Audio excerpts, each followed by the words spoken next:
little music before we start. That's all I had up was the theme. So there you go. Okay. Hold on. We got 20 seconds. I know. That's all I had, guys. Sorry.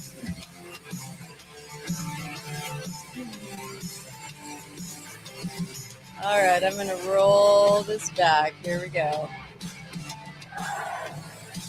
Here we go. We're talking politics today. Caffeine, you're on the bench. Xanax, suit up. The Kate Daly Show starts now. In foreign wars, you said Air Force One should be parked, no more foreign trips. For an America First president, the number one focus should have been domestic policy, and it wasn't. And so, of course, I was critical because those were my campaign promises. Once we fix everything here, then fine, we'll talk to the rest of the world. She said in her resignation video that the president has gone establishment, forsaking the base and her. If I am cast aside by the president and the MAGA political machine and replaced by neocons, big pharma, big tech, military-industrial war complex, foreign leaders, and the elite donor class. Are you saying that the president now is siding with those establishment powerful people and against MAGA? He passed a crypto bill that helped out all the crypto donors. He has served Israel's interest, even attacking Iran. He has served big pharma. He didn't take away the COVID vaccines that we want to see taken away.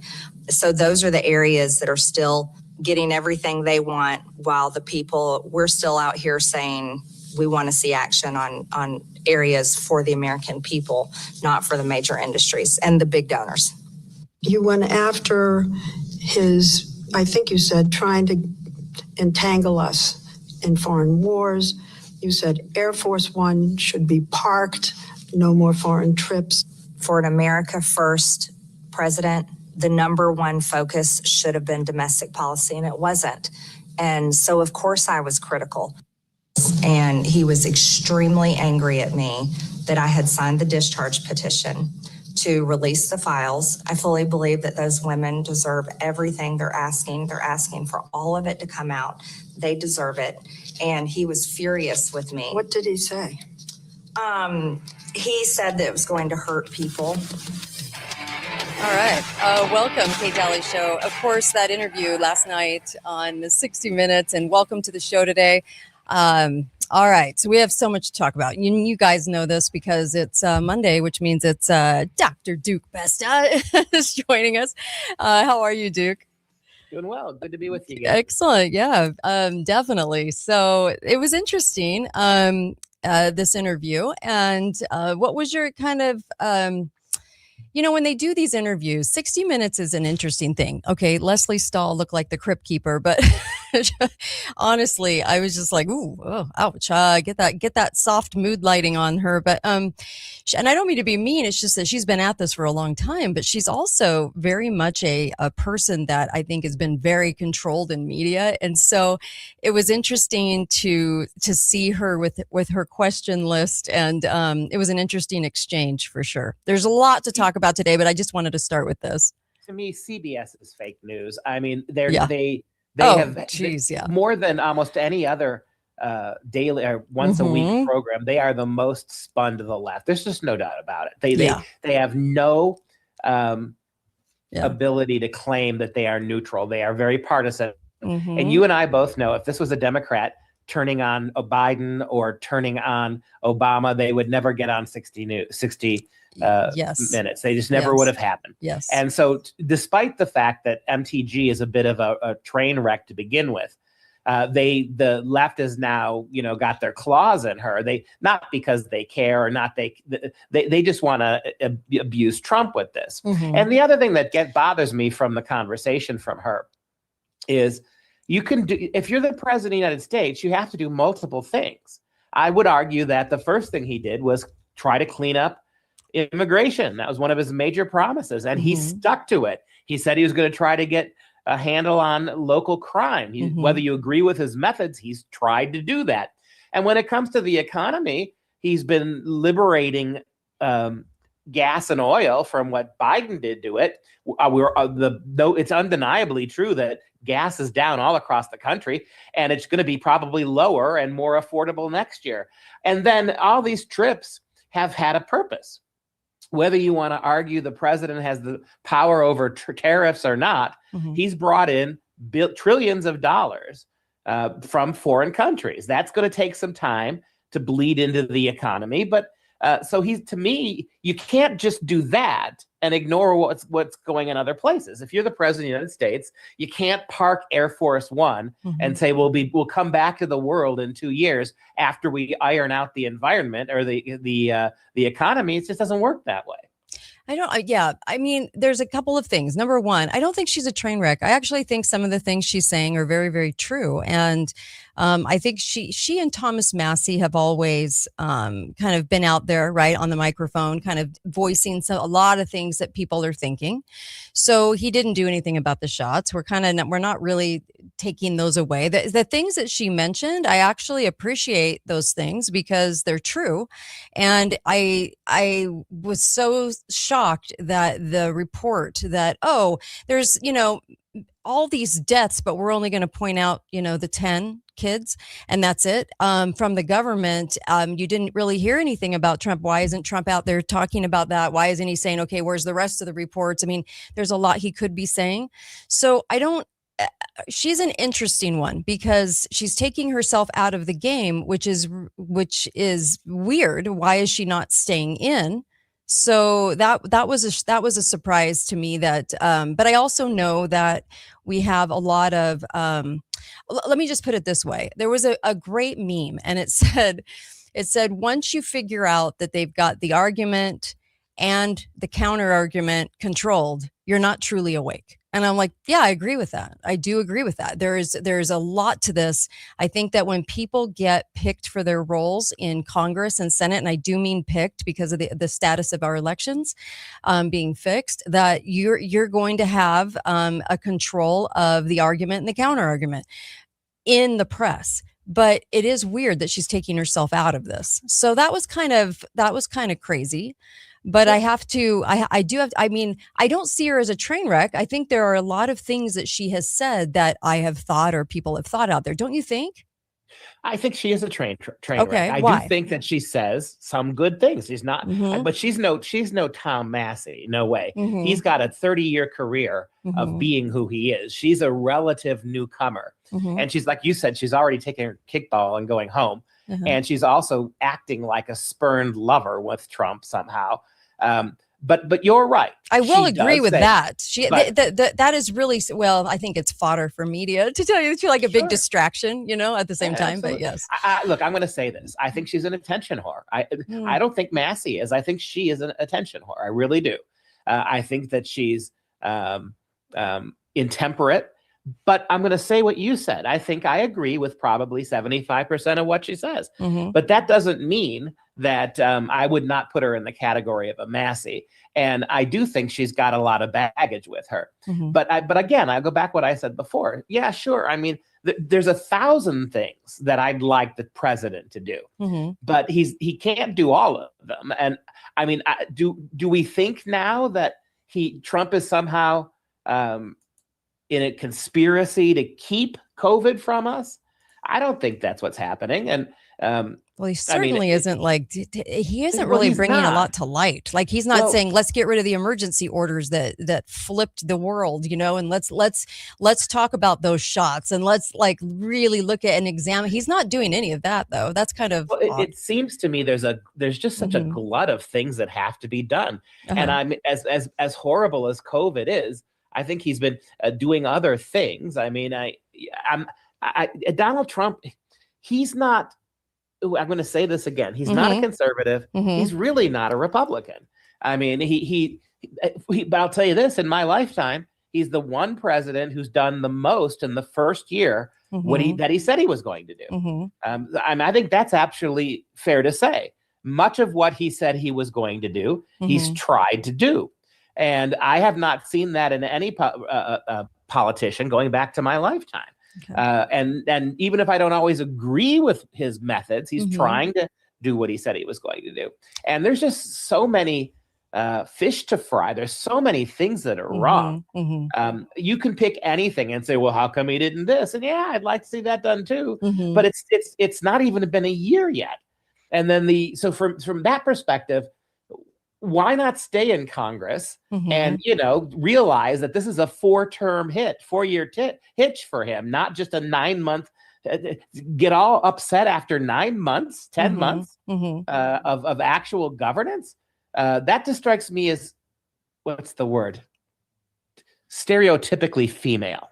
Okay. How about that? All right. Well, I'm not going to disagree with that. I just feel like there's some things going on. Either she is being blackmailed to step down, because I think that whenever somebody gets picked for, there's that word again, the Senate or Congress, depending on the party, they get to, I think they're picking the people, then I think there's substantial things about them. And I think that she very much could be that, or this is being sort of like thrown out there for distractions. Okay, so here's another distraction. And I just wanted to kind of put this out there because this is on the top of Drudge, and I can't stand Drudge. Okay, Drudge is so bad.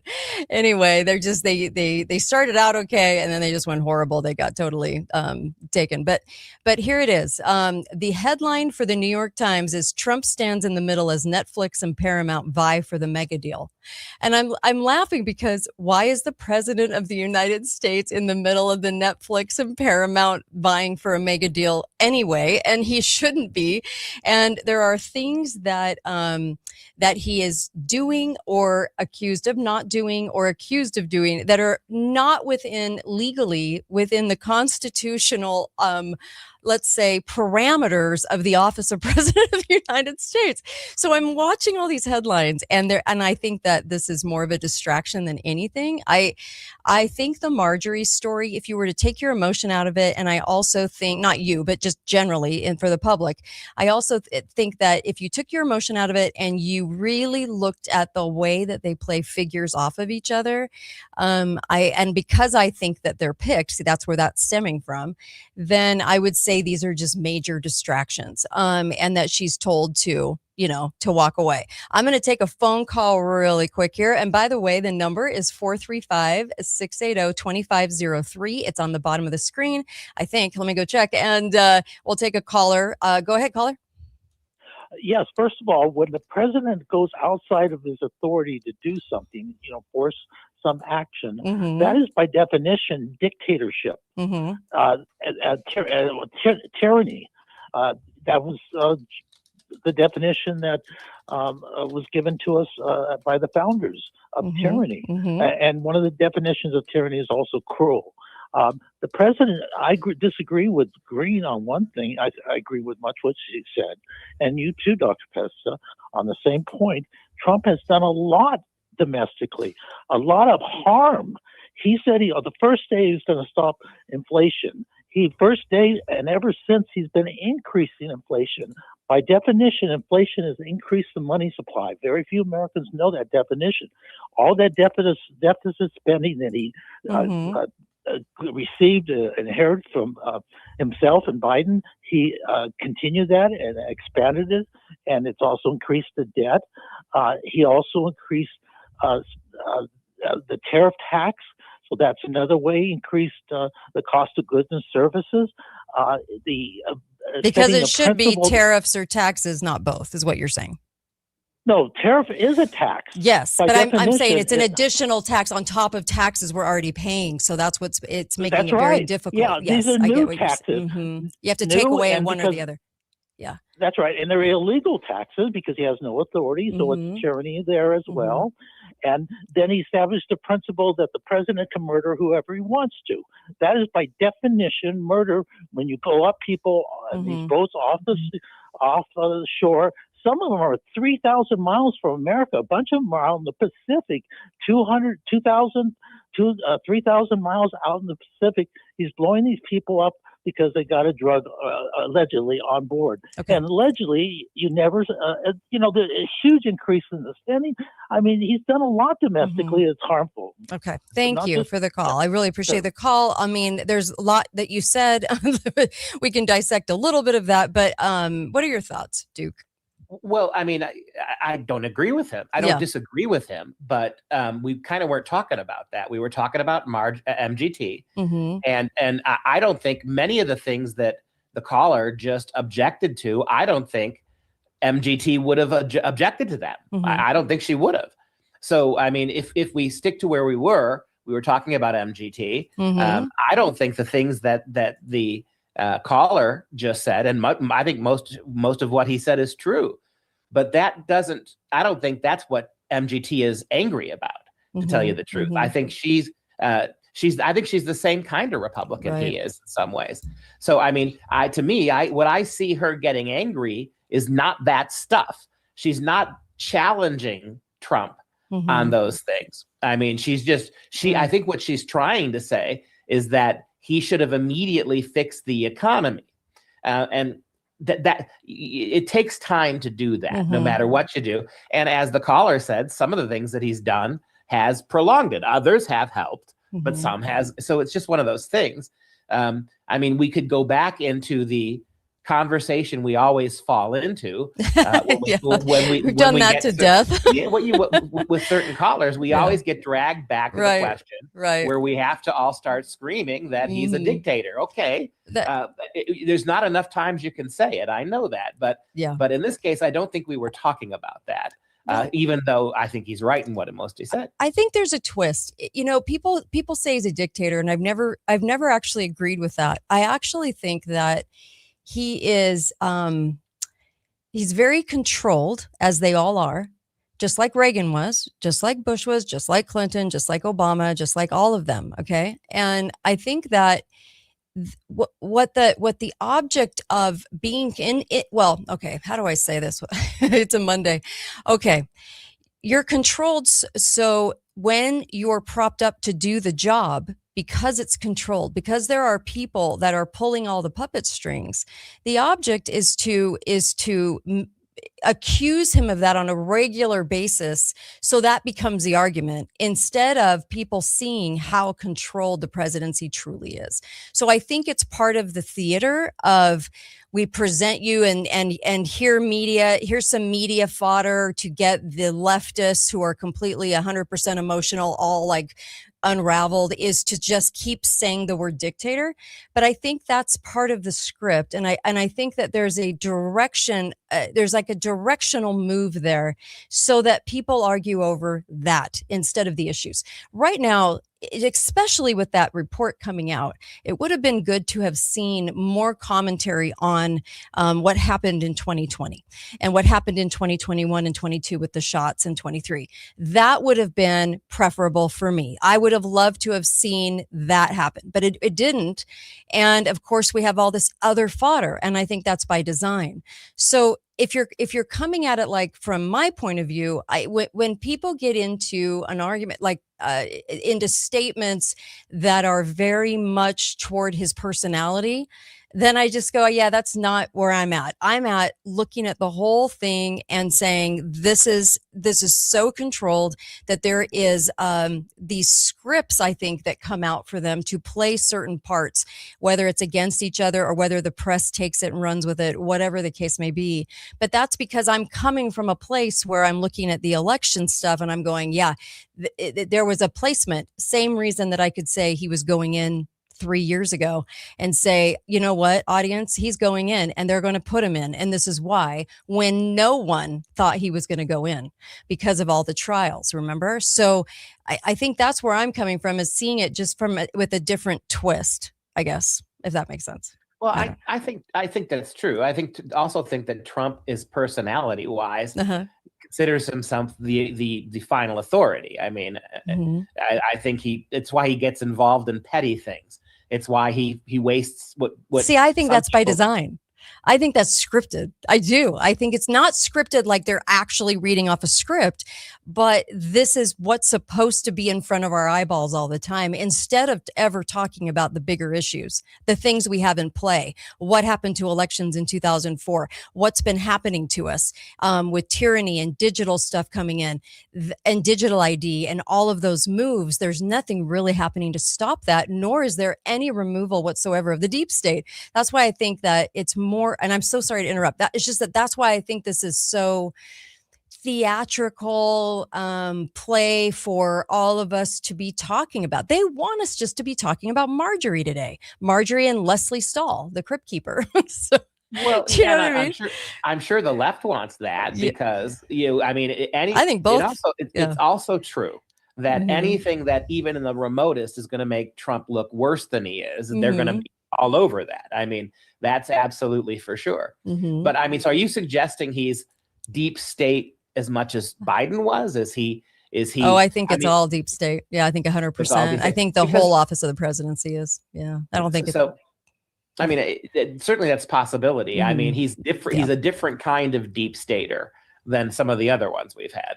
I don't know. I think the scripts just are getting a little better. But see, a lot of conservatives will disagree with those statements for me, and I understand why. And it goes back to, and not to belabor this because we've been over this so many times, but just going back to when I said, he's going in and they're going to pick him for this office, and everyone thought I was nuts for saying that.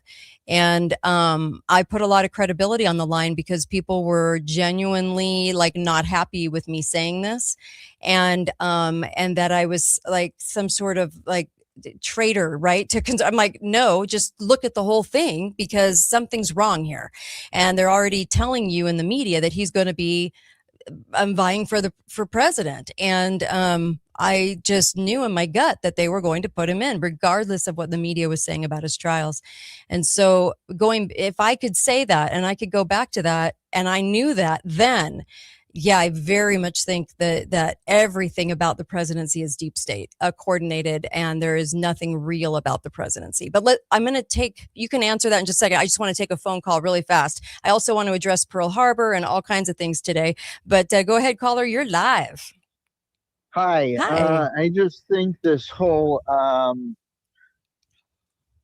Marjorie Taylor Greene got in because she thought she could do some good work as a representative. Now she's seeing that all she can do is argue a point in the chamber and always get shut down. Right. So now she's exiting representation and she's going to go back to something that she thinks, or basically go back to civilian life where she can be a lot more effective.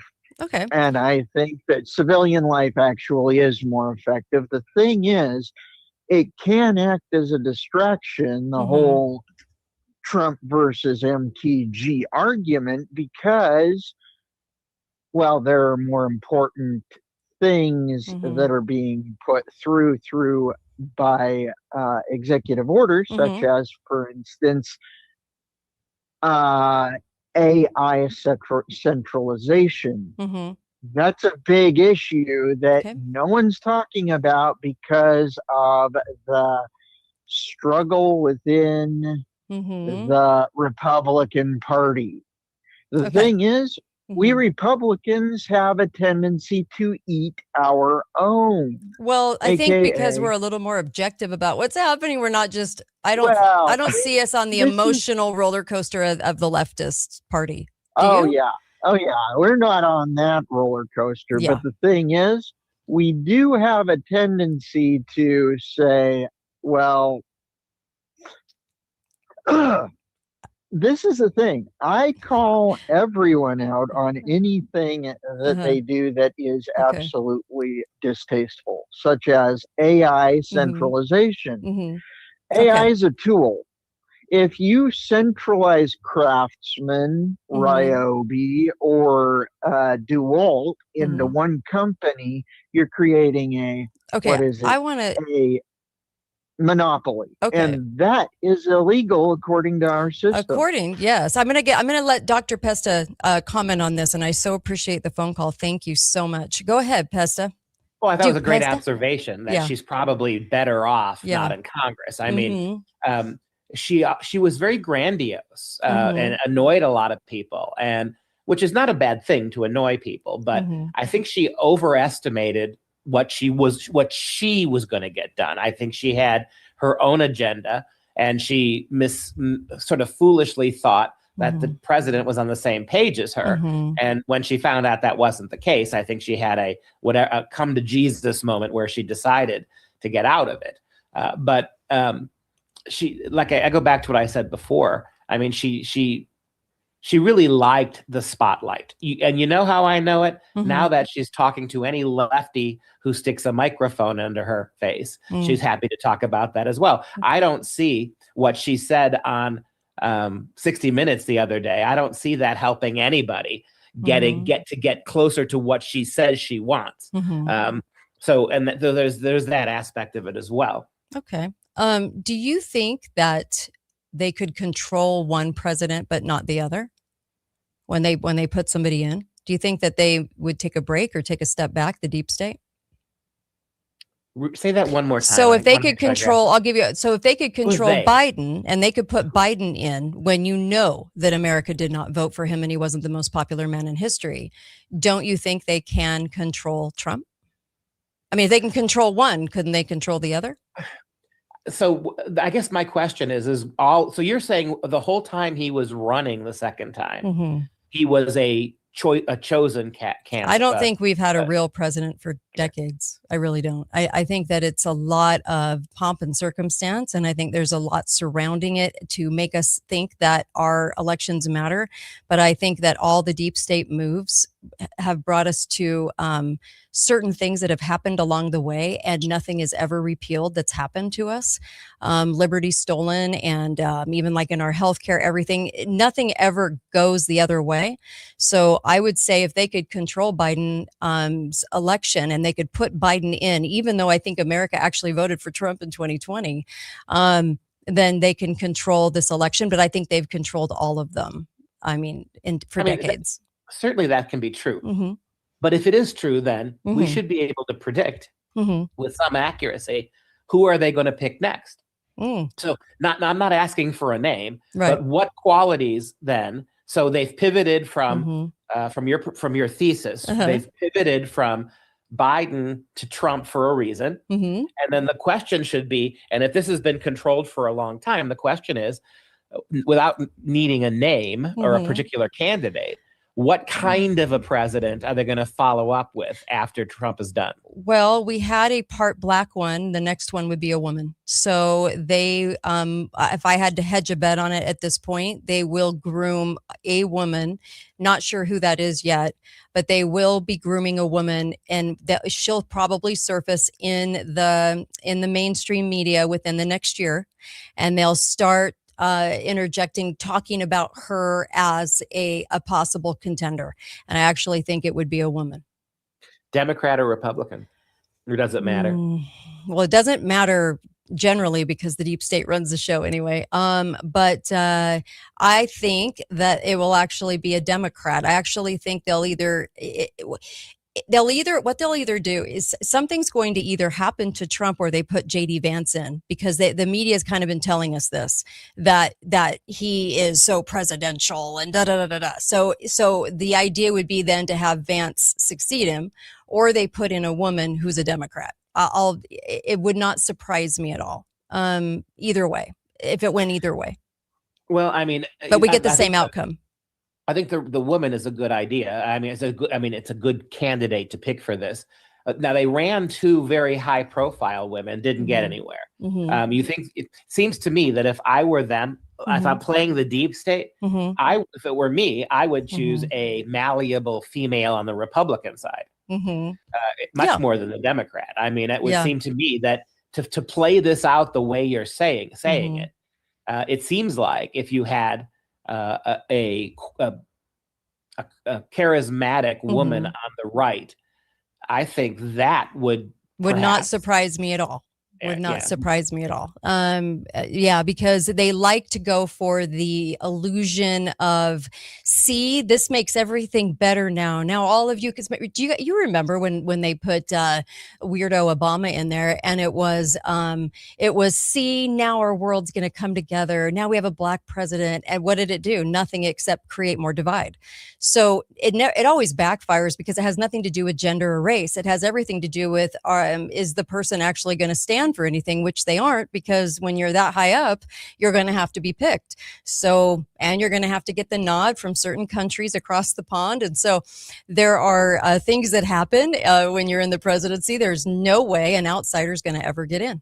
They started that road back in the early 1900s, and it has not changed. So I just don't feel like, well, they're going to check the boxes because they want to give us a lot to talk about and to think about. Oh, look at us. We're evolving. We have a woman. And I actually don't think a woman should be in that spot anyway, even if the presidency was true. I really don't. I think that, I think actually it should be a guy, but that's just me. And a lot of women are going to disagree with me saying that, and that's fine. But I do think we're gonna get constantly handed the sort of like when they did the last moon trip, right? They wanted to go to the moon. Of course, they never do, but they wanted to go to the moon, and they made it look like a big UN poster, right? So you had the Chinese guy, and you've got you've got everybody represented, and it's getting ridiculous at this point. No, I agree. But so I'm just playing out your suggestion. Yeah. And think about it. The Obama moment was, Mhm. look, we've moved past racism. Yeah. When he was the racist president of our lifetime. Right. And now, so if you had a Republican woman, Mhm. and I actually think the Republicans would be more likely to elect a woman than the Mhm. Democrats, for all the Democrats talk. Oh, yeah. Their feminism is completely false. Mhm. And notice when they do nominate women, the Mhm. Democrats, they're the most insufferable women. So, Mhm. I mean, there's that. Yep. I think Yep. it's more likely to happen with the Republicans if it does. And then that would be the big kumbaya. Mhm. The sexist Republicans elected the first woman president, and Yeah. oh my gosh, the world will change, and then Yes. it'll be more of the same. More of the same. Absolutely. Yeah, I totally agree with that. For a long time, over the last 3 years, I've not for a long time, but for over the last 3 years, I've said that they were really grooming Vance to be president. So it would not shock me if something happened, they blamed it. It would be a total false flag. They would blame it on, of course, another country or somebody doing something to Trump and then putting Vance in. That would not, during this term, it would not shock me at all. I've grown in the opinion, and I believe it now. I don't think any Republican's going to win in 28. No way. I think that so many of the Trump followers are following him, not the Republican Party. And now with Charlie Kirk gone, no one's going to be doing the heavy lifting. No one can do what he did. And so all that heavy lifting with the younger generation is gone. And if you look at the new surveys out, looks like young people are reverting back to Democrat quickly. And again, with his absence, that big void, I don't see any Republican winning in 28. And I've even gone so far there to think to myself that we may not get a Republican president in the next 30 years. I mean, seems to me that, like I said before, the majority of so-called Republicans who follow Trump, they are not interested necessarily in the Republican Party, and they're not going to have anything like the same passion for a Vance or a Rubio. That's just not going to happen. Right. And meanwhile, the left is as motivated as you and I have ever seen it. And the fact that we have not fixed the ability, we've not protected our voting process. You know what's going to happen in 26, and you know what's going to happen in 28. And it seems to me that Donald Trump might have led what we call conservatism into the desert. So enjoy the remaining 4 years and then see what happens. It seems to me that, again, he is stimulated the left in ways that we have never seen. Their hatred for Reagan and George Bush W. That's nothing like this. And then let's not forget, go back to the theme of women. Mm-hmm. White women in particular, educated white women, have lost their minds. They're fascists. They want government to be fascist with their ideological progressivism. I'll tell you, I've said it before, I will say it again. The Republicans won't do it because I don't know, but they won't. But the Democrats will, once they have power, they will get rid of the filibuster. That's gone. And in the Senate, it's going to be a 1-vote majority. They've already told you that they should have done it before. If the Republicans were smart, they would do it first and try to secure, to the degree they could, constitutional values. But as we hear from our listeners and from our watching ourselves, the Republicans aren't as keen on the Constitution as we think they are. And then you've got what, right? I mean, once they do that, I do believe that 10 years from now, Puerto Rico and DC will have senators. I think there'll be 13 or 15 justices, and that will all be expanded under Democrat control. I think when that happens, then you're going to have what you have in Europe, basically one liberal progressive government moving forward. Interesting. I think conservatives is on its last legs. Well, I think they definitely want it to be. I think there's the majority across the country truly want us to go back to a normal way of life, whatever that means. Because I mean, if you go back to every decade, it's kind of funny. I've always wondered what normal means because it has been so abnormal for so long. But I know that there are a lot of really good people out there who truly just want the Constitution represented. They want to be able to have elections that are real. They want all the right things, and I think that actually applies to the majority of this country and a lot of rural America and a lot of true America. Okay, and so when they're checking all the boxes, when they're doing all of those things, I think they're trying really hard to get us to believe that the presidency runs the country. And so whether you agree with me or you agree with, Pastor, you agree or you agree with both, whatever. I believe that they want us to believe in the presidency that badly so that we don't pick up those arms that we have, that we don't do something to revolt. So I think it's just to keep us very, very happy, the masses happy. Part of the reason for that belief is because Congress has refused to do their job for 40 years. I mean, but I think it's more like I think it's bigger than refusing, though. I think it is designed. Oh, no, that's fine. That's fine. But my point is that, of course, people turn to the president because the Congress refuses to do anything. Right. And by all means, it's not an accident. And so when you move away from the responsibility of Congress and you project that on the president unconstitutionally, then you're in a position where the deep state is in a much better position. We only have to that one position has already, when people are looking to the president for all this that should be coming from Congress, they've already succeeded incredibly of undermining what a constitutional republic is. And we're here, and it wasn't Trump who did it, although Trump is expanding like everybody else. Right. So I think that's part of it. And the other thing that I think you left out is, I think there are a lot of people like you and me in our 50s who want to go back to the way things were. But the problem is, look at the 35 and youngers. They don't know a damn thing about Congress. Their whole life has been spent with an imperial president, right? They don't know any of this stuff. We may want it, but we're at the age now where we're we're daydreaming about a past that's probably not ever coming back again.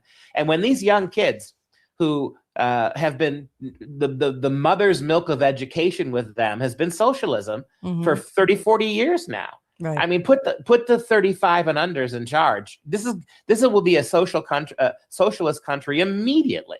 And so that's coming down the road, isn't it? I mean, in 20 years, you and I are an afterthought, but these kids are going to be running stuff, and they have no before like we had a before to go back to. Right. We'll take the caller, but I do want to say Media's gone. I mean, I know that we won't be on forever, and that we were purged. There's a definite purging that's gone on, and and I just want people to realize that media is gone. The arguments controlled, the counter arguments controlled, and until people actually realize that, and I mean really realize it, we're in trouble, because you're not gonna find hardly anybody exposing it. All right, caller, go right ahead. You're live. Hey, greetings, Kate. Hi. Yeah, I agree with you to the point that media is dead because people have awakened to the fact that it's controlled and bought off. Mm-hmm. The same parties. For that reason, Mm-hmm. I'm predicting Mm-hmm. there will be independent candidates who are hardcore constitutionalists who know what the Constitution is, and these 35-year-olds, not the ones in college. The ones that are out there working and have barnuminiums where they're building their homes, growing their gardens, and they're having their babies at home. No, they're not going to vote for a party. They're going to vote for people that stand for something that will put feet to the fire. Yeah. Now, they might not get anything passed for now, but right now in Tennessee, guess what they're working on? Getting rid of property tax so that you don't lose your home if you can't afford to pay a bill. Well, that's real. Let's hope, right? It never should have been enacted in the first place. So let's hope. My gosh. Thank you for that. Let's get, thanks for that, by the way. Pesta, thoughts? No, I think that in Gen Z, we're seeing obviously more conservative thought. And a lot of kids that aren't going to college, as he pointed out, are going into the trades. I think that's the hope. And of course, Charlie, whatever you think of Charlie Kirk, he was kind of the ringmaster of that. That's why, you want to talk about deep state. Yeah. There's somebody they had to kill, right? I know Candace wants to go on about how compromised he was in Israel and all that stuff. But what the caller who just said She's in Tennessee is I think he's right, that there's a lot of younger people even who are pushing the other way. Right. But the numbers, the Democrats, the Democrats, the demography has got to change here. And so, so you had said that Candace was probably right about Charlie. So that does beg the question.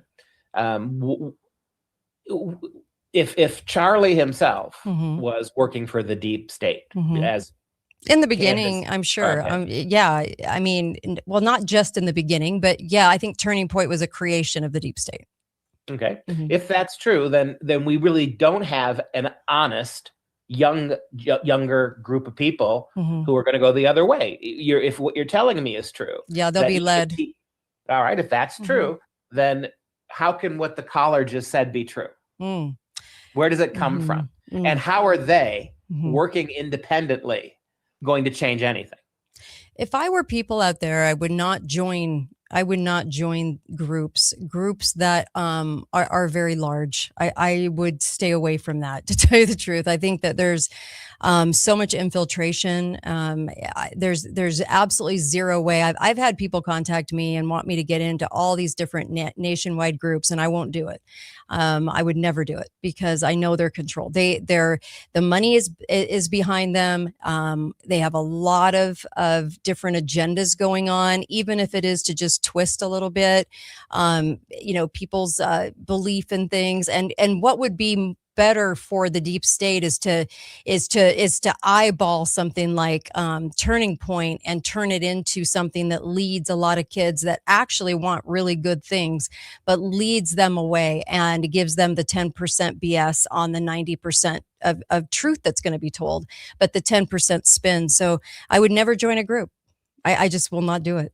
So no, I don't blame you for that, but that does beg the question. Where are you going to get the money then? Where are you going to get the money to fight this, to wage these battles? Many of the people that the last caller were talking about, people in rural places who are working with their hands and having their babies at home, I get that. But the more you are separated, I mean, it seems to me that how do you get any momentum? How do you get momentum to change the system? How do you do it? It's tough. It's tough because the Tea Party did this, and then of course it was infiltrated. So, and you say with Newt. You Newt, say yeah. TPSU is the same way, I you do. say, right? Yeah. So, I mean, can you 100%. name, obviously, when you say we don't join any big organizations, what you're saying is they're all compromised. Yes, I So do. how then does random groups of individuals make a difference in government, in because if enough people are doing something that is not well funded, it actually can create a lot of change. If a lot of people are just doing the same thing, and that is exposing what's happening. So as people wake up to that, it doesn't you don't have to fall in line with a well-funded organization. It's like the Proud Boys, very infiltrated. I mean, all these groups are. And so I don't know why people keep falling for it. It's like, I just never would. All you have to do is go look at the money and go look and see how well orchestrated these things are. I just would not do it under any circumstance. I would not join a large group, but just keep talking the truth, which is what I'm doing. And I hope people support this show. And financially, we're not well funded, folks. This is not a well funded organization. So, but we keep saying truth, and I'm hoping that resonates. Yeah, I guess you'd have to do that. And all the other callers that we've had on would frequently make the same argument. You've got to educate at the local level. Right. Fair enough. Yep. Who's doing the educating? I mean, this is the problem. Yeah. Certainly there's nothing wrong with the minds of younger people. They just have not been exposed. Right. To our history, to the struggle for freedom, how tenuous it is. As I said, I mean what I said as a practicing professor in a university right now, seeing 21, 22, 24-year-old kids. They're not even kids anymore. They're adults who are termed children because they're in college. I'm telling you, they are oblivious to and uninterested in many cases to what came before. They're only concerned about them and what they're going to have and what they can't get that they want. They've got the social media has lied to them about having everything without having to work for anything. And that's, if you look down history, it seems to me some of our most violent revolutions and civil wars and genocides have come when jealousy drives people. I mean, and that seems to be what we're seeing from the younger. We can't get what you had. They don't pay attention to how hard people had to work, what they got. Right. They just see that they can't do it. And that's a very volatile place to be. Yeah. I will say this. I for the same reason that people watch WWF wrestling. Isn't that what it's called? Yeah. WWF? Okay. Or it used to be. I don't know if it's who knows? For the same reason that they are engaged in that and watching it, even though they know how scripted it truly is. I think the same goes on with football these days too. But let me just say that the office of president is more about the American people being entertained. We are entertained consistently. The youth of the country rely on being entertained. This is why reels, short form videos are skyrocketing through the roof and have been for a long time, is because we just want to sit and be entertained. To think, to put yourself into a situation where you actually have to ask yourself questions or think about anything is almost gone. And that's what needs to be resurrected. So we need to just have people continuously doing podcasts, continuously putting information out there on social media that is just truth. And let's hope people gravitate. Something in their spirit says, yeah, I'm hearing something true. I hope. But it's tough. What you said just now is circum et panem. Right? Bread and circuses. Yes, the old bread and circuses. One of the things that pulled down the Empire of Rome, right? Yes. You keep them occupied and you give them make sure that the most basic aspects of life are given to them, right? Yes. Bread and circuses. That's exactly right. 100%. And that's where we are. Now, the only thing I would say about in your last comment, I think if you're going to suggest that most of our culture is overwritten by the deep state. You're telling me that social media isn't completely 100% co-opted by that. Oh, they are And 100%. right. Yeah. And so the idea that you're going to keep publishing truth on a hostile profile program doesn't make a lot of sense to me. No, but you can try. I mean, there's only so many things you can do, because all the editors of all these newspapers now across the country in every small town, they're very liberal. And I know, because I know them. They're jokes. They're complete jokes. The one local, the two local to me, complete jokes. They're totally liberal. So they won't even print op-eds if you send them in. I mean, it's tough to get anything even written from a truth point of view. So yeah, they've been working for a long time at infiltration in our newspapers and media, and now we are seeing this product of this, right? This result, and this is why people like me get purged. It's why it's hard to find any footing. So when you come across somebody that's not funded, pay attention. What are they actually saying? Because they're putting themselves out there, and it's not easy. So no, I mean, very few. In terms of social media, you've got really only X that allows.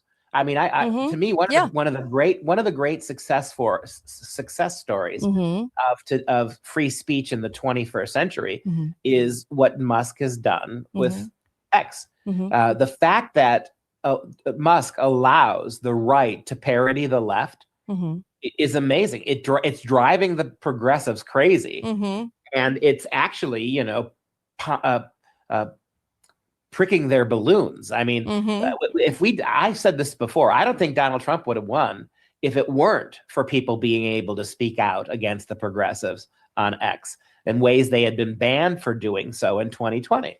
I mean, to me, that's a big deal. And there's a lot of people on X who say horrible things about Musk, and most of them are allowed to say it.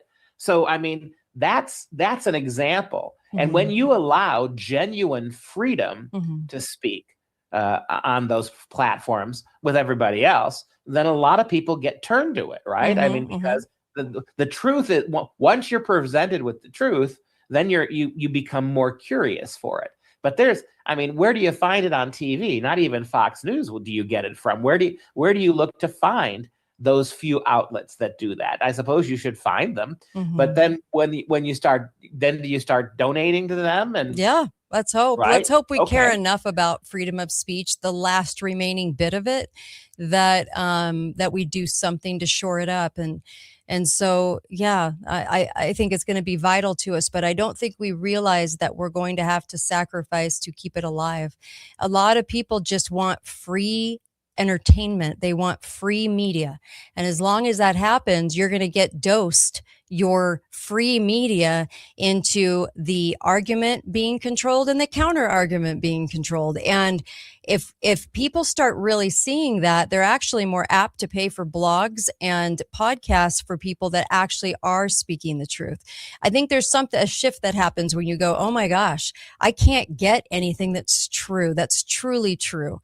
So maybe I shouldn't be looking for free freedom of speech, and actually start seeking it out and then shoring it up and helping it. Because the only way we turn the boat around is to get people to shore up that which is not well funded. And if we don't do that, we deserve everything we get. We really do, because we're not striving to make it better, right? We only desire more entertainment. Well, for a long time in this country, people had the attitude that what they wanted is the freedom to seek the things they care about. Now, like you said, we have a culture, particularly for the younger people, where they want the stuff. They don't want the freedom to go earn and make and create. They want the stuff. They don't want the freedom. They want the stuff. And that is so deeply ingrained in so many. I mean, think about what happened when the Democrats shut down the government, and how many people who got on all the social media completely entitled, right? That you can't take my money. If you take my money that you have to pay because you have to pay for my babies, then I'm going to steal. I'm going to go in the store, Walmart. I'm going to steal from the store. That kind of attitude is everywhere. You see it all over. Now, the last caller from Tennessee would probably argue, but there's a lot of good kids who are working hard. I get it. But where is the where's the moment, the movement of this? Who has the momentum, right? I mean, those kids are trying hard to do the right thing. I get it. But you have huge conglomerates. You have, like you said, the vast majority of media is already gone. Right. Yeah. I mean, the colleges and the public schools are ruining 60 million kids every, in public schools. That's a hard mountain to climb. Well, we are certainly trained to always look for a leader instead of being the leader. And as long as that happens, and as long as we buy into that, just like people sit around and go, what is Trump going to do next for us? And we wait, and we wait to be entertained, and we wait to see what the next move is, instead of having a lot of people leading this out in exposing and taking the opportunity to sacrifice a little bit to do it. What we're doing is then we're shoring up these lies. We're shoring up this idea that we have to belong to a group. We have to that we consistently put eyeballs on mainstream media, thinking that it's going to change, or that they're going to be made to be true. None of that's going to happen. And as long as we're getting it free, as we always have, a lot of us in our age group, we're so used to just turning it on and there it is for you. And we know the sponsors make money, right? But the problem is that we still don't understand that we have to lead out. The people have to do this. And as long as we don't do it, we don't get anywhere, because we're not willing to do it. It's a sacrifice to do it. This show is a sacrifice. I mean, it is a sacrifice to study and to look at what's not being said and what's being said. So shore up your media. And if you want more truthful media, support those bloggers out there and those podcasters that are actually saying what's true. And it's so easy to know because they're not well-funded. The well-funded ones I'd stay away from. I truly would. I'm hoping that we're learning that lesson now. I really do. But you'd like to think that the ones that are good should get rich, right? You would think. It's not how it works. But at the point when they do, are they compromised then? Is that what you're saying? Yeah. I mean, we had this conversation, right, a couple of weeks ago. And I would say if the audience is over 1 million, you should probably be more leery. You should be very leery because they set up the argument, they set up the counter argument, and they control both. And if everyone realizes what I'm saying when I say that, then you finally, I think, get eyes that can see what's happening to us and how we are entertained and how we're led and guided to believe that the presidency is real in this country. And I don't think it's been real for a long time. And, here's a case in point for you. I'm going to pivot to this for just a second. There was a great article actually in the New American that put out Pearl Harbor, the anniversary of Pearl Harbor yesterday, right? And my grandfather was on a ship during Pearl Harbor. Okay, so here's the title of it. This is by James Perloff. Hawaii was surprised, FDR was not. Okay, this has been very well known for a long time that we were not surprised by Pearl Harbor as they put it out to us and lied to us, that we knew it was going to happen. Not only did we know it was going to happen, we wanted to be in that war. There were certain objectives of World War II that needed to happen for the deep state, and that we wanted to be in this. And so this isn't a surprise, but what's interesting to me is that somebody like me says it. I'm the conspiracy theorist that has only a theory but I think that it's been so proven over the years. So if they would lie about Pearl Harbor, World War II, how do we not think they wouldn't lie about World War III that's coming, right, eventually? And how would people not think that they were lied to about JFK or 9/11 or any of it? I mean, I can't believe anyone actually trusts that the elections are real, or trusts that the presidency runs the country, or actually trusts anything that they ever say, because you can go back even to Pearl Harbor and know that we were lied to. I mean, don't you find it just insane that we're still trying to get people to understand that Pearl Harbor, even though it's been proven, Pearl Harbor, they knew about, they lied to the American people. They lied to us. And still, there's just people still believe in the government. Well, the question is this. Amazing. Are we saying that the American government knew that the Japanese were going to attack?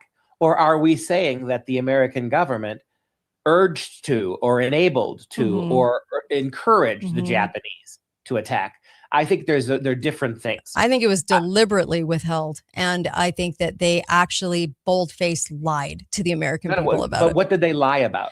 I think they lied that it was a surprise, that it was that we were surprised it was coming. Right. So they knew that the Japanese were going to attack.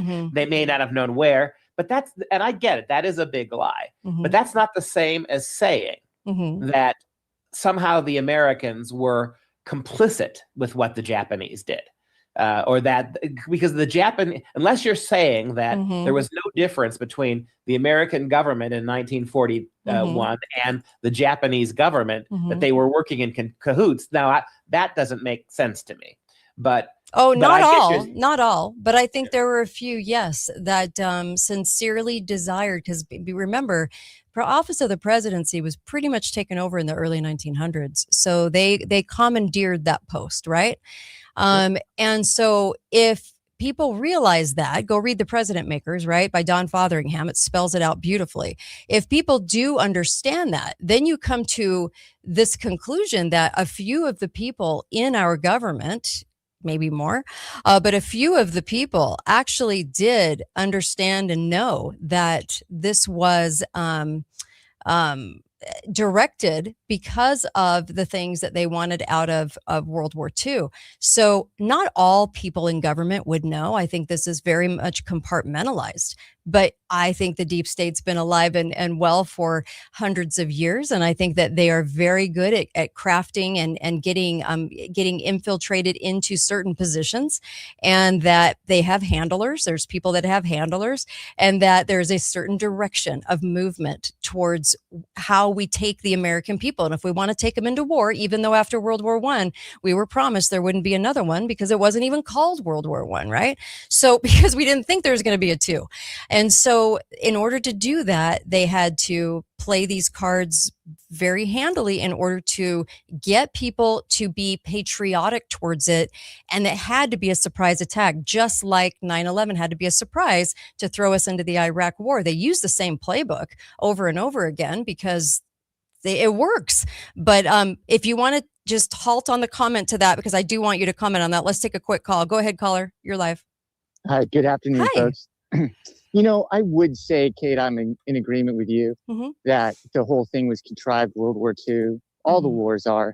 And, you know, I don't know, was it the USS Liberty that was shot upon?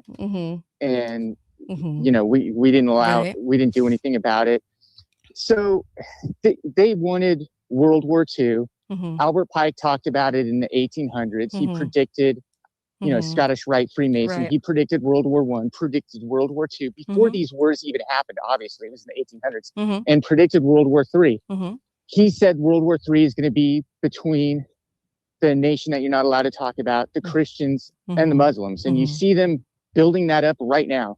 And there's going to be people, especially folks that have learned from academia, that will not believe that this thing is contrived, even though there's so many people like us talking about it, that it's coming, but they won't listen to us. And when we say, hey, we pointed this out, they'll still say, oh, it's a conspiracy theory. Right. Even when you could point to these things that, you know, laid it all out. Right. And as far as Pearl Harbor is concerned, they put all the ships that were of any importance out at sea. And they left all the junky ones in the harbor. I mean, they knew what was coming. It's so obvious. Yeah, I think it does anger me. And the one thing I wanted to comment too that you said about joining a large group, when you first get into this information, that's your instinct is to join a group. And then when you learn more and more, you realize the spider web that we're entangled in. And it's like you start reading Sun Tzu and the Prince, and any group that has 5 or more people of any influence can and will be infiltrated. Amen, brother. Thank you. I really appreciate the phone call. I agree. I so agree with that. Like 100%. Yeah. So true. All right. So on Pearl Harbor, I also wanted to mention, Dr. Pesta, the university spending $10 million. This is also on the New American. University of Colorado pays $10 million to students. Staff denied religious exemptions for the shots. This is good news coming out. Sure. I was actually excited to see that. Yeah, I mean, that is good. I mean, yeah, so there are some good things. Yeah, I mean, well, the judge system in this country is either good or bad. It's one or the other. Yes. There are the ones who follow the Constitution and the ones who don't. Yep. I'm so and that was a decision that was in line with the Constitution. So that's I love that. Anything else that you were paying attention to that you wanted to mention? No, we're a little bit over time anyway. So I think we've had our last word, and Okay. I look forward to talking to you next I love Monday. it. Thank you, Duke. Really always Thank you. always appreciate you coming on because I like to spar with you. I think it's really fun and I think it's really good maybe to hear so many different sides. I actually really enjoy it. You and I are not that far apart. Yeah, we're not. I mean, yeah. I mean, it gets magnified, but but I think we're on the same page most of the time. We just may disagree about like what I said about Pearl Harbor. I mean, like I said, if you ask me to believe that the American government knew of the war, I have no problem with that. If you want to turn around and say to me that Roosevelt and the Emperor of Japan were sitting down and working together, no, I'm not going to go that far. But other than that, I think we're right. I mean, at the end of the day, that doesn't matter. The lie was that Roosevelt wanted to be in the war. He wanted to end fascism in Europe. And if this is the best way to do it, because the Congress wasn't going to go along with it, you allow something like this to happen so that you have a angry populace who changes on a dime, right? Right. Thank you. I really appreciate you. Dr. Duke Show, Dr. Duke Pesta has been coming on a long time. Really always love talking with him. Thank you so much. Yeah. Awesome. See you next week. Okay. All right. I have more. So there's more to say, especially in this show today.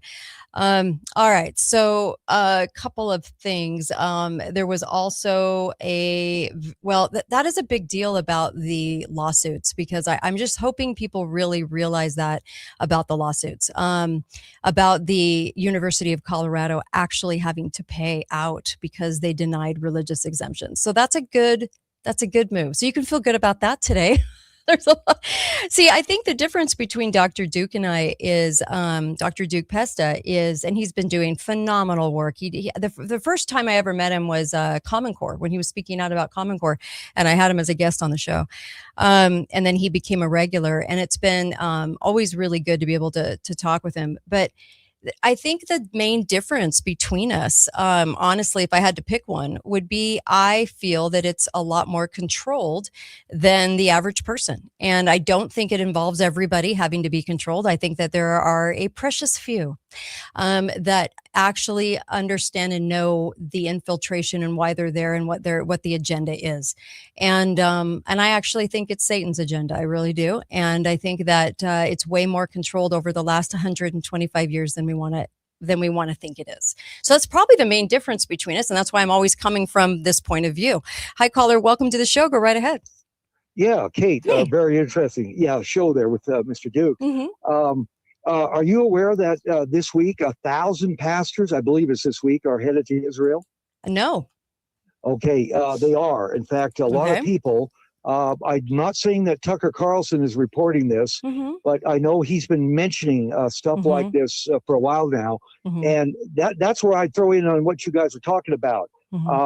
Admiral Kimmel's grandson, Mr. Kimmel, he became the FBI Inspector General back in the 90s and late 80s. And he is the one that really got the ball rolling on basically vindicating his grandpa and what have you, because they were in 1999, they were exonerated officially, 4 decades after they were scapegoated by Mr. not Roosevelt, Rosenfeld. Yes, he was Jewish. And that's keep that in mind, because 9 out of 10 Americans opposed entry into World War II until Pearl Harbor. Okay. So when you look at that and you look at now these 1,000 pastors going to Israel, a nation that is conducting a genocide on our dime, it is time to have this conversation full bore. So while I appreciate some of the things in the New American, I do read it. I was at one time a John Birch Society member, but I read the American Free Press newspaper. The newspaper of John Wayne, and bringing up the USS Liberty and why they did it, and on and on. So we're at that point in time. Otherwise, Kate, I believe it's the destruction of America. if All right. if we remain occupied, as Candace Owens is more and more saying. So I appreciate everything you're doing. And by the way, are you going to have? You said you have the ear of Jeff Rents. Have you made any headway in maybe having him on? Not yet, but I'm working on it. I am working on it. I'm working on a lot of guests, actually. So a couple of guests might be coming on this week. So yeah, it's crazy. This show's nuts. Well, could you have on Phil Turney? What's that? Phil Turney, could you have him on? Possibly. Yeah, you know who I'm talking about, right? Yes. Thank you. I really appreciate the call. I really do. Thank you for that. I do. There's a couple of things that I wanted to get to. Number one, before I talk about Elon for just a moment, I want to bring you some new things on Elon. Just some things to think about that I find important. But and it kind of goes to the whole idea that we are very, very we're dumb people. I mean, there's just so much brainwashing. It's not even funny, but so it's going to lend itself to that. But I do want to say this. Look, I've been drinking this today, and I have it here at work with me. This is Cardio Miracle. Actually, I just mixed it into a bottle for myself. And by the way, I didn't even have a funnel. I had to actually create one out of a paper plate so I could put it in my bottle. I just shared that with you. But this stuff is truly amazing. And I was watching my husband make it on his way out the door this morning. And I'm just like, oh my gosh, we love Cardio Miracle. It has been amazing for us. So I really do hope that you've ordered it. I really do. And all you got to do is go to cardiomiracle.com/Kate. It just helps so many things. It helps in so many ways. I could go on forever about all the things it does, but it is truly, don't just think of the word cardio, but just miracle. It is truly, it's a mineral delivery system to your body. So I know you need it because we're all so deficient. So we're walking around as deficient people in minerals, and that's why all these symptoms keep coming out, okay? And why people get so sick. So please up your mineral count, please. And this has been awesome. I dig it. I love it. I'm telling you, I didn't realize how amazing it was before. And now that I do, I'm not without it. So, okay, let me talk a little bit about Elon, shall I? I just want you to go and really examine this because I think this is pretty eye-opening for people to think of it in kind of a different way. I did a show on Elon where I talked about how he was propped up as a front man.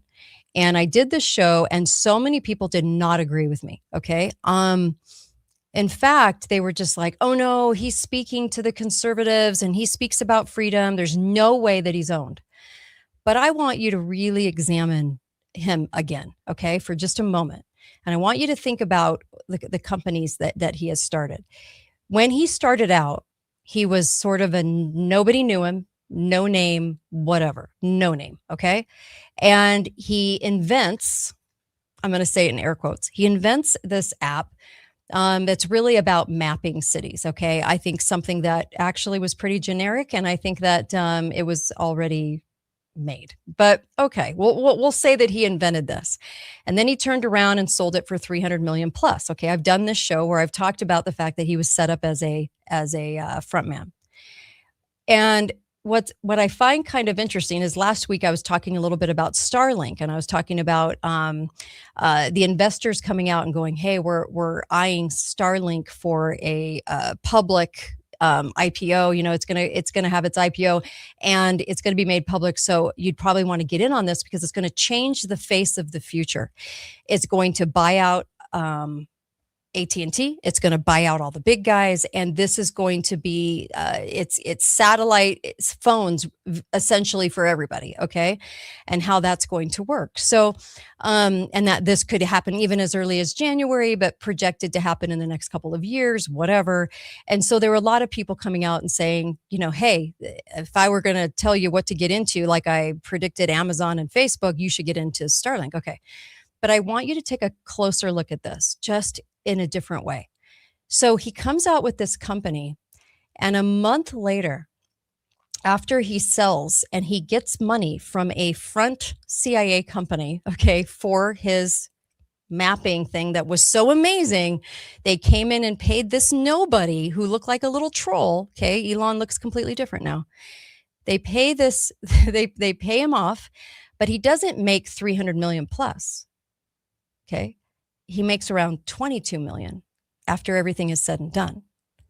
So here's this guy who they say invented this app in the 90s, sells this app, and 1 month later takes his entire 22 million, I guess didn't go buy anything, takes his entire $22 million. Okay, that's not a lot of money. Okay. And he invests it into what? Because if you're a tech guy and you've just done an app and you've actually invented the app, aren't you probably going to do something like that again? I mean, the internet's new. And of course, this would be a great time to then go, okay, I'm going to do another thing that's even bigger than the mapping thing. This app, I'm going to do something, I'm going to do a totally different app, okay, or something along the same lines, because if this is where your talent is. But no, he didn't. He went into banking, okay? He became an internet bank that they called X. So you have to go through all the hoops. You have to go through all the regulatory. You have to go through all of these things. You have to have a certain amount on the books, okay? So you're thinking, okay, so he went into banking, complete pivot, okay, from anything he'd ever done, and he was the president CEO of this internet bank. Now go back to when banking became online. Usually, if anyone, I would think, would have to or would want to be enticed in order to do banking online, you would think that they would take a brick and mortar and that they would have an outlet online by which you would want to do banking, because most people are never going to be comfortable doing banking on something that's brand new on the internet, which they already don't trust. Okay. So that wasn't the case, though. In fact, the valuation for Elon's bank actually went through the roof. That's weird. And a bank that was sort of side by side with him at the time, okay, because this was all brand new. People weren't jumping on the internet to shop and stuff yet, really, truly. I mean, it really wasn't to that stage where people felt really comfortable doing that. But we're talking about this other bank that was side by side. If you wanted to do a comparison, this other bank never really flourished. It actually caved, I think, around 2005, 2006. But Elon's was so amazing. And so if you do any research on this, they will say that it was profitable, that it was, they had millions of people that were actually banking online with Elon. But that's not exactly the truth. There weren't millions of people banking. So people might have been enticed to sign up, but not actually a user of the account. Okay. So think back to the 90s. Okay. And not everyone was utilizing the internet. All right. Not everybody had the capability to utilize the internet, and it certainly wasn't on our phones. So the idea of X coming along and him doing a complete and total pivot career-wise, I'm not saying it hasn't been done before, but it's just a little odd, because then you have to look at his next pivot. But he goes in and they say that PayPal comes to him, Peter Thiel, and that as he's owning X, and they want to merge with him. Well, X, the bank in the late 90s, didn't have any capability of doing peer-to-peer banking. That was what PayPal was based on. So why did PayPal need X? Okay. Why didn't PayPal just be PayPal? Why did they need to merge with X? Well, they're saying it was because Elon had a lot of money. He had all the money, the capital, and the vision. But he actually didn't have any vision because he never thought of the peer-to-peer. PayPal comes along, ousts him as president. Okay. So the front man's removed as president. They merge and they become PayPal. PayPal completely changes its direction, okay? And it's completely, I think, CIA funded through In-Q-Tel, through all their different outlets of hidden funding that they have, okay, to shore all these things up to make them look very private. So so the question remains, because if you do any research on this like I did, you're constantly told that Elon had vision, he was a genius, and that he had the money. Well, he really didn't have the money. There wasn't a whole lot of money, okay, and that he had. And then also, he didn't really have the vision. because he didn't have that idea. So PayPal takes it over. Okay. PayPal becomes PayPal. So if you go look at Elon, you'll see that everything goes, oh, yeah, he was the creator of PayPal. No, he wasn't. Because PayPal, as we know it, is a completely different genre of peer-to-peer banking. Okay. And there's a lot of data in that, and there's a lot of ways to control how money moves between people. Okay. A very CIA thing to do. So now he goes into SpaceX. Complete another pivot into space. Interesting. And then says that he took the money from this merger, right? And the success of PayPal, which his name was attached to, which he was attached to for some unknown reason. And that now he is the owner of SpaceX back in 2002. And he's running off to Russia, and he's doing all these things that CIA people do. Okay. So making deals and whatnot. Okay.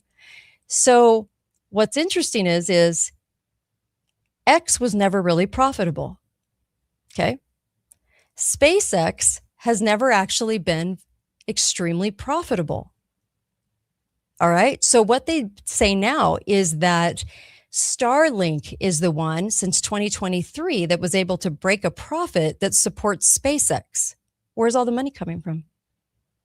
And if you're a super genius and you obviously have all this vision, don't you find it kind of interesting that nothing he was really doing, everything that he was really doing said the valuation was on paper. It was never actually providing the income, doing the income that everybody thinks in their minds that it was doing.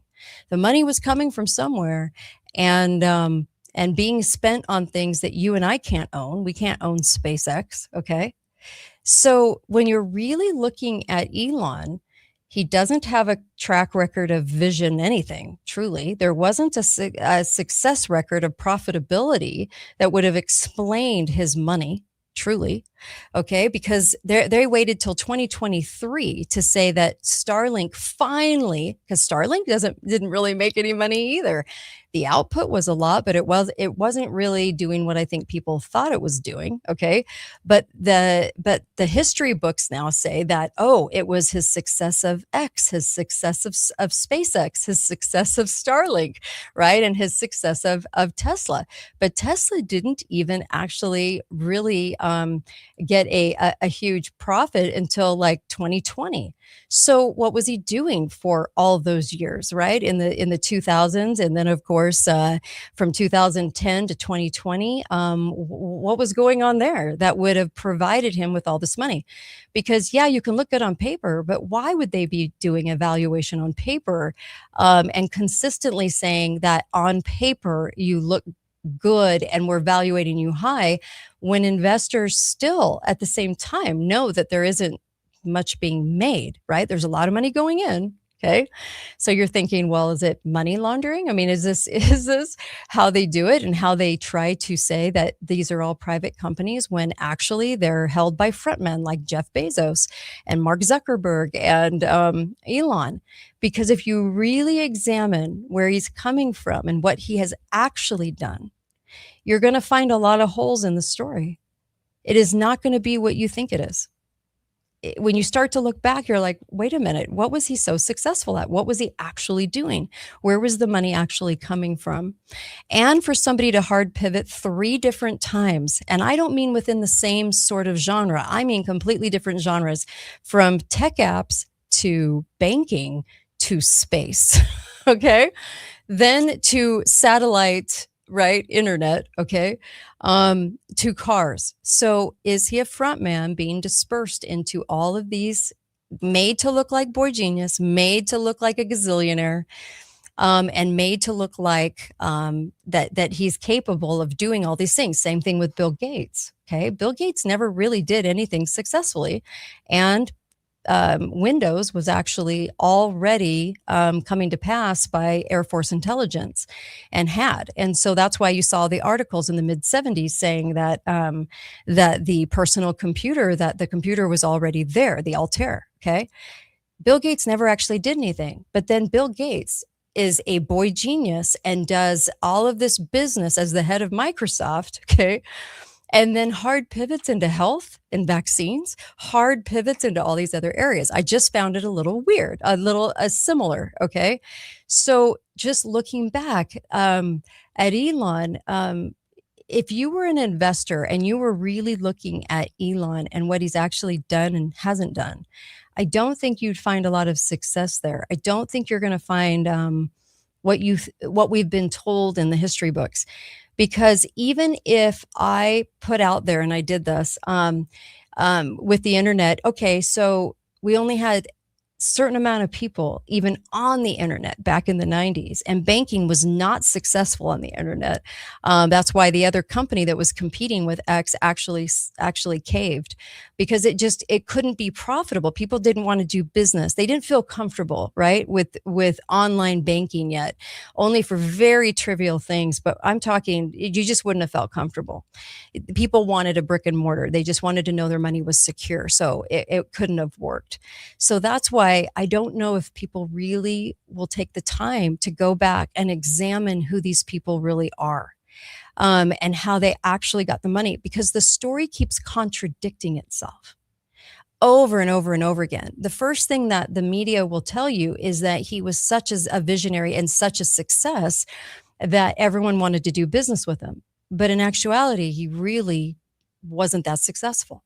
If you really start to ask the right questions, okay, because as you start to think about it, you're like, now, wait a second, how many banks were, because they'll say, oh, he was the first successful online bank, but he wasn't a success. Okay. Then all of a sudden, SpaceX is going for how many years and never producing really anything except an evaluation on paper. As you'll notice, it was always could do, would do, eventually someday will produce XYZ, but never really producing XYZ. So what are these companies? What are they truly about? What are they really there for? And that I think is very interesting, because it seems as though whenever we're doing some sort of breakthrough, like Amazon, like Facebook, right? A whole new way of like social media, a whole new way of buying things online. It seems to be with these types of individuals that keep resurfacing as boy geniuses. And the media is always quick to frame the story, yet never ask a single question. They never ask, well, wait a second, online banking wasn't solid or good in the late 90s. No one will ask that question. Everyone will go, oh, well, he was a success because he was a genius. So I think that if we're not really examining the stories we're told, and we're told so many, like Pearl Harbor, how long were we told the story of Pearl Harbor before people finally started realizing that something was wrong with this story, that there was way more going on than we had anticipated? And they wanted to foster patriotism at the time. Same thing with the moon, same thing with Vietnam. They had to foster patriotism to get our eyes off the ball. And as long as our eyes weren't on the ball of the result of World War II, like the UN coming in, like all of these things that were devised through World War II, that came as a result from World War II, then you don't ask the right questions. And with people like Elon and people like, and I know that he sounds good sometimes. There are times where I go, oh, yeah, I totally agree with that. Doesn't mean he's genuinely some sort of patriot. It means that that he is more or less designed to say things that people will resonate with. Otherwise, you wouldn't really. There would be a lot of people that wouldn't respect that. Also, we have a lot of people that sincerely will not ask any questions about these people's past. They, for some reason, even though they know in their own real life that these things don't happen, okay, the way that people don't give $10 million to a snotty-nosed college student, okay? And that's something that's going, like Facebook, that is going to change the face of social media for so many, okay? And that you're going to put that kind of money into somebody that was 100% not proven. Just 100% has never done anything else. You're not going to put that kind of money into it. You might fund them a little bit to see where they do with it. They'd have to prove themselves. That's how the real world works, right? But they wouldn't be given this amount of money, these large amounts of money, and then stay on as the face of the organization. So these things actually really don't happen. But for some reason, we are so reluctant to ask better questions about the starts of these people and how they became so prolific in our media and in our culture. And these are the faces of our culture. It's the Jeff Bezos. We're constantly told about his life and his lifestyle and boy genius and yada, yada, yada. Bookstores were not sincerely thriving to a profitability in the 90s. It just wasn't, it wasn't to the tune where you would have him on the Tonight Show talking about all his huge success when it comes to Jeff Bezos. So that's why if we could just truly look at these individuals maybe with a magnifying glass and start to ask better questions, you could probably expose quite a bit, I'm guessing. So I'll take a quick call, and then of course we'll wrap this up. But I had to talk about this today because there's so much more to this story. As you start to ask questions, well, wait a second, what was online banking? And the story kept contradicting itself, because anytime I'd ask a question, what it was telling you was phenomenal was then downplayed. Well, he really didn't have very many users. Well, he didn't really have, but in the beginning, the story was he was so successful at online banking at X that it turned into SpaceX, right? But then they would regress, and the internet would then, oh yeah, well, it really wasn't that many. No, it just looked like it could be someday. I mean, it's ridiculous, the stories we're told and believe. All right, caller, go right ahead. Yes, you're absolutely right about Musk. Let me give you a little bit more on him. Mm-hmm. He works for the conspiracy. He's a traitor to the American people and to our nation. Mm-hmm. A good person to have on your show. You've had her on before, Rebecca Terrell. Yeah, she actually reached out today, as a matter of fact. Oh, great. Yeah. Well, if you bring Musk up with her, because she's researched on him, and some of the things she's reporting, these smart cities, they're going to have electronic borders around them, at least some of them. Mm-hmm. And if a car attempts to cross the border, it dies. They have the technology in the cars already. I have no and doubt. Guess who provided that technology? One of Elon Musk Corporation. Oh no. And SpaceX. Neuralink too. So he's involved in a lot of things that will prove to be very nefarious for us. Yeah, and what she says is he made his money off the government. She calls it welfare. Federal welfare made his billions. Mm-hmm. So that's more evidence. And one of his plants, I think it was a SpaceX plant, if I remember, is on the border of in Texas of Rio Grande. And the illegals, coyotes and so forth, they search out where it's easy to cross. Mm-hmm. And what they were doing for the longest time before it was exposed is they were crossing into his property because they were allowed to cross there and go in further inland. Because his property isn't really his property; it's the government's. Because he's a front man. Yeah, no, but he's got still a lease on it. I get it, but everything that is paid for him is basically through the government. So one last thing, you're absolutely right about Kirk's organization. Kirk has been controlled. He is. I've been going back and listening to so many of his talks. He just lies. He went around the country with Vance Smith, promoting Vance Smith. Excuse me, J.D. Vance. All over the South, they'd have these conferences, and it was all coordinated, and they were both saying the same lies. If I wasn't watching them, I couldn't tell which was talking. And one of the things I saw, Kirk, and answering a question from a student. A student was criticizing Elon Musk, and his response to protect Kirk, to protect Elon Musk, he said, "Well, are you a billionaire?" This is what he's saying to the student, literally. Are you a billionaire? No. Well, you can't. You don't know what's goes on in the mind of a billionaire, so you can't judge him. In other words, there's no right or wrong if you're a billionaire. You could do any amount of wrong. As long as you're a billionaire, they are so desperate to protect him. Right. Yeah, there is a desperation. Thank you for the call. I really appreciate it, Mark. Desperation is a good word, and the media is very, very good at selling the stories. They're selling the stories.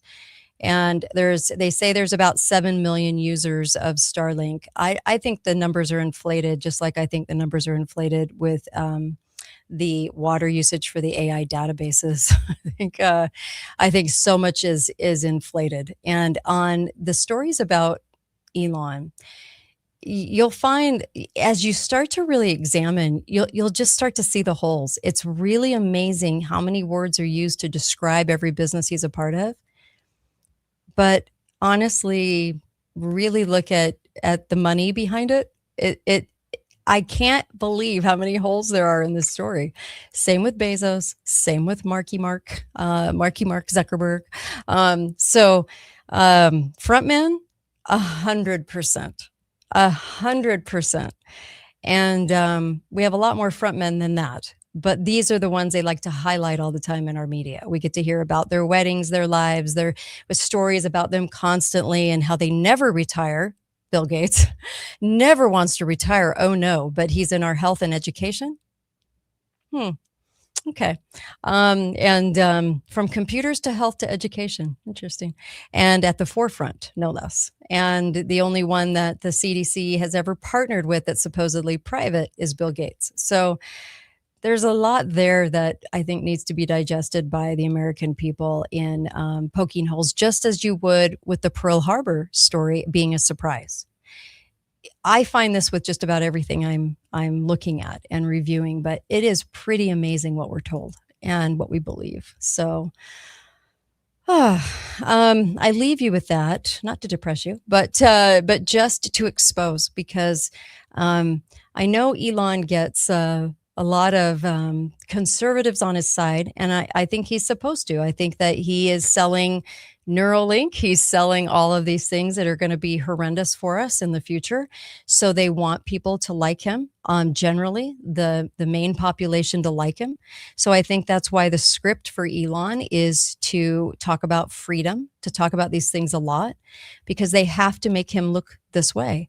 Otherwise, we'll question more about what he's actually bringing us. Okay. He had a large manufacturer for the shots over in Germany, huge manufacturing business for those shots. No one even talks about that. They only talk about personality. It's only about whether you like him or dislike him, as if you're going to date him, you know? I don't know. Do you want to have his baby or maybe his baby mama? Who knows? But that's basically where the conversation goes. So between the left and the right, it's, do you like him? Basically, do you want to have dinner with him? Then really scrutinizing what he's a part of, because all the things that he's a part of are dangerous for us. Dangerous. No one's even questioning Neuralink, because this is so bad on so many levels. It's so horrendous. And the transhumanism that's coming, but no one will question it because it's Elon, because he says freedomy things. Freedomy things. That's my new word for the day. So don't get suckered in. Don't get suckered into Elon. And it has nothing to do with his personality. It has nothing to do with the left-right game. It's basically eyeballing the fact that he never really was a success at anything. He's just the front man of the government's successes along the way. These entities are very public. They are not private, but it's made to look like a private organization for a reason. So that's our biggest issue right now. That's our big problem right now, is getting over the hurdle of seeing things the way they should be seen. If you start to look at his story, nothing makes sense. His father had government contracts. That makes sense because, of course, he is introduced on the world stage as being some sort of boy genius. And whenever you see that story really marked up, really brought into we're talking cover of Time, we're talking which is a hugely owned government entity, is Time magazine from the beginning. Wasn't it Henry Luce? Anyway, you see that these entities are completely there to propagandize. I mean, that's the only reason we have them. From Newsweek to Time to Life, it's all about propaganda. It was never about just doing nice little stories and making a profit for a magazine. So it was never about that. Freedomectomy. Yes, freedomectomy. Thank you. A comment on Facebook, or a comment on YouTube. I appreciate that. So the show every day, or most of the days I'm on, is live on YouTube and live on Rumble and live on X. And yes, Elon's X. So I'm sure he's enjoying this. But I do want to say, if to get this information out and really start to expose it, please share the show and help the show, because I need you. I truly need you. And also the sponsors of the show. Why are my teeth so white? Because I use the whitener remineralization. It is the most amazing product. I'm telling you, you're going to love this. And they also, so go and do the teeth remineralization, the GCMAF, which is the thing that helps fight cancer, that you have to buy out of Australia, but the link's on my site. Go to my site for All Family Pharma for just, for ivermectin, for those types of things. They have other things too, like antibiotics and things like that. But you don't have to have a doctor's visit. So you're saving the money on the doctor's visit, and then you can buy as many as you want. So it makes it really good. And they're just sent right to your door about 5 days later, 3 to 5 days. So you get to skip the doctor visit. So I have wonderful sponsors. Go to katedalleyradio.com and be a part of that. And I appreciate you doing that. It helps me stay on the air. And then I love, the few of you that are contributors to the show financially that help, because we all know that the freebies are usually wrought with a lot of things that we don't want. And isn't that so in life too, right? The free media is the hook to get you in and stay and then be entertained. And I'll tell you something, I believe in the First Amendment, and I believe in being able to say things. And yes, I've been gutted and censored and everything else continuously since I started telling the truth. When I was a team player and on a Fox News affiliate, didn't happen at all. I got a lot of job offers and had to turn those down because of the things that they want you to side with. And I couldn't do it. I just couldn't do it. Wasn't in me. Maybe it's age. I don't know. Maybe if I was younger, I don't know. I can't say for certain. I don't know. I'm pretty certain I would have said no then too. I just can't say things that aren't like, I have to tell you what I think is actually happening. Right. And I think that's the most important thing I can do in my life. So I really appreciate you guys. Thank you. And be faithful, be fearless. Find out why I say that on katedalleyradio.com. Share the show with people you know so they can have it as well. And thank you. Go get some Cardio Miracle and feel better. I am not kidding. My husband and I won't go without it. I mean, honestly, it's right here. All right, you guys, you're going to love it, and do it twice a day. You'll feel a huge benefit for that as well. So I'll turn this into its own short on Elon, but thanks you guys. Appreciate you. See you tomorrow.